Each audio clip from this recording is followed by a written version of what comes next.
آموزش جلسه اول ساختمان اجزای گیتار.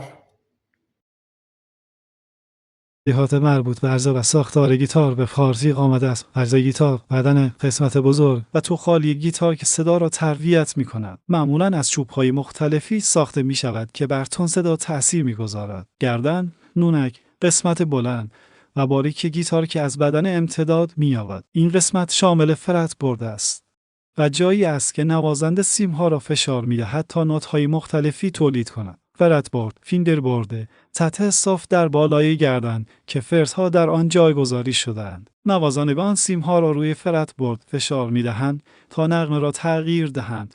فرزها نوارهای فلزی که در فرتبورد تعبیه شده‌اند و گردن را به نیم پرده‌ها تقسیم می‌کنند. هر فرت با یک نوت موسیقی خاص مطابقت دارد. هدساک، قسمت انتهایی گردن که دارای پین‌های کوک است. اینجا جایی است که سیم‌ها محکم می‌شوند و کوک می‌شوند. پین‌های کوک دکمه‌هایی روی هدساک که برای تنظیم کشش سیم‌ها استفاده می‌شوند و این کشش نوت‌ها را تغییر می‌دهد.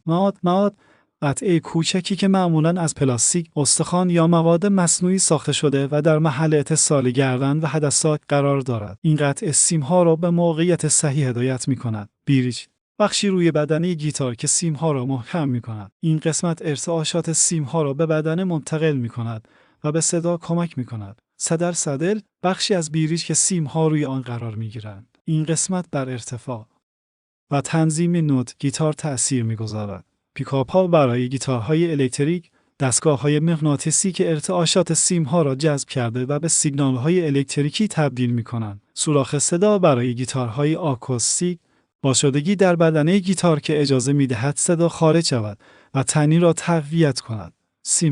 سیم‌های فلزی یا نایلونی که در طول گیتار کشیده شده‌اند. هنگام نواختن یا ضربه زدن صدا تولید اسامی می‌کنند. انگشتان دست چپ 0 1 2 3 4. اسامی انگشتان دست راست P I M A X.